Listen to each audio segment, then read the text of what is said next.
বন্ধুরা তোমরা কেমন আছো? আশা করি তোমরা খুব ভালো আছো। আমিও খুব ভালো আছি। আজকে তোমাদের টক ঝাল মিষ্টি কাঁচা আমের আচার করে দেখাবো। আর এই কাঁচা আমের আচারটা করতে কি কি লাগছে দেখো। আমার সর্ষে লাগছে, গোটা ধনে লাগছে, গোটা জিরে লাগছে, আর এখানে পাঁচফোড়ন আছে, আর শুকনো লঙ্কা দুটো। আর আম তো এই দেখো কাঁচা আমটাকে কুচিয়ে নিয়েছি। এটা আমি টক ঝাল মিষ্টি আচার করব। চলো বন্ধুরা, আমি মশলাটা কিভাবে করব প্রথমে দেখে নিও। আমি কিন্তু এই 4খানা মশলা নিয়েছি। এটা কিন্তু আমি শুকনো কড়াইয়ে ভেজে তারপর এটাকে গুঁড়িয়ে নেব। তারপর আমি আমের আচারটা শুরু করব। বন্ধুরা, আমি কড়াটা বসিয়ে নিয়েছি। আমি কী আচারের মধ্যে কি মশলা দেবো দেখো। যেহেতু এটা টক ঝাল মিষ্টি আচার হবে, সেহেতু মশলাটাকে প্রথমে আমি একটুখানি ভেজে নেব, ভেজে গুঁড়িয়ে নেব। এই যে দেখো, গোটা জিরে দিলাম, দুটো শুকনো লঙ্কা দিলাম, অল্প একটু পাঁচফোড়ন দিলাম, অল্প একটু ধনে দিলাম, গোটা ধনে, আর অল্প একটু সর্ষে দিলাম। এই যে দেখো বন্ধুরা, সর্ষে দিলাম।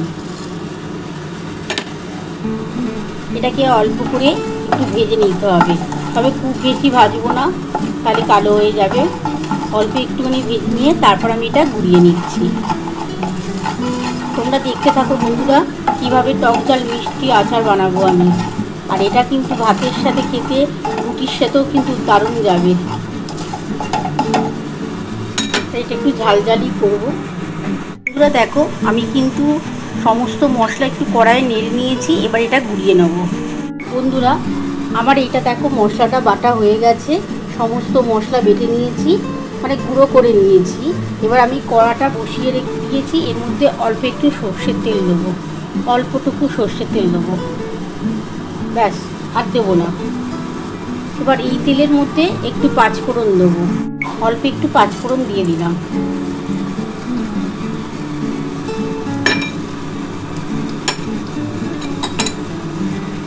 তেলটা একটু গরম হয়ে গেলে আমি আমটা দিয়ে দেবো।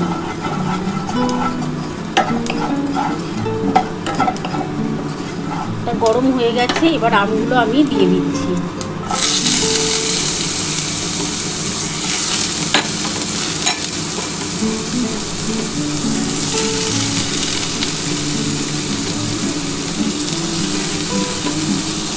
আমি এর মধ্যে একটু নুন, একটু হলুদ দিয়ে দেবো।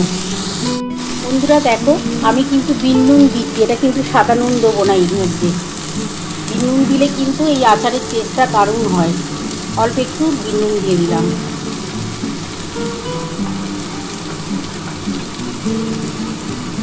অল্প একটু হলুদ দিয়ে দিলাম।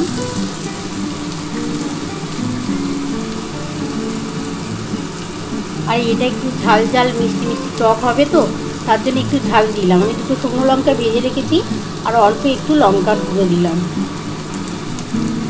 দিয়ে ভালো করে একটু নাড়াচাড়া করে নেব। এটা খেতে যা লাগবে না, দারুণ লাগবে।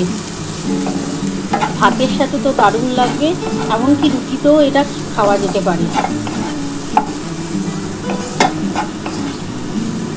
এটা আমার ভাজা হয়ে গেছে। আমি অল্প একটু জল দিয়ে দেবো, দিয়ে চিনি দেবো। এবার আমি জল দিয়ে দেবো অল্প করে।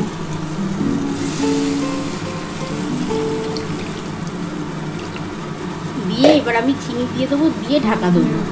বন্ধুরা, আমি পরিমাণ মতো চিনি দিয়ে দেবো। আমি 4 চামচ চিনি দেবো।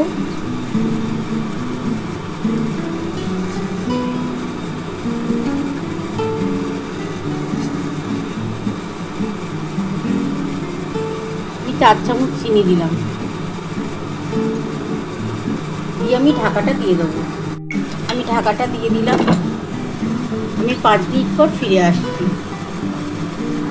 ততক্ষণ একটু সিদ্ধ হয়ে যাবে, তারপর দেখাচ্ছি আমি কি করব। বন্ধুরা, আমি 5 মিনিট পর ফিরে এলাম। দেখি আমার কতটা হলো। দেখো, আমার পুরোটাই হয়ে গেছে। এবার আমি কিন্তু এই মশলাটা যেটা করেছি সেটা এবার দিয়ে দেবো। দেখো বন্ধুরা, এই যে মশলাটা এটা আমি করেছি, এটা আমি দেবো। এটা আমি উপর থেকে দিয়ে তারপর আমি নামাবো। দিয়ে ওপর থেকে অল্প করে দিয়ে দিলাম মশলাটা।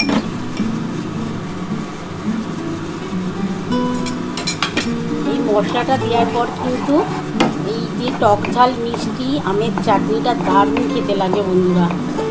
ভাতে তো এত ভালো লাগবে খেতে, মুখ পুরো ছেড়ে যাবে। তোমরা এইভাবে বাড়িতে অবশ্যই করে খেও। আর যদি তোমাদের ভালো লাগে প্লিজ আমাকে কমেন্ট বক্সে অবশ্যই জানিও, আর আমার রান্নাটা শেয়ার করে দিও।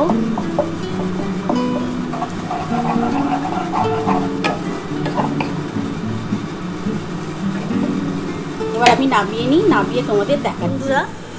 দেখো আমি কাঁচা আমের টক ঝাল মিষ্টি আমের আচার নামানো হয়ে গেছে। কেমন লাগছে বলো? আমার তো দারুণ লাগছে, খেতেও কিন্তু চমৎকার হবে।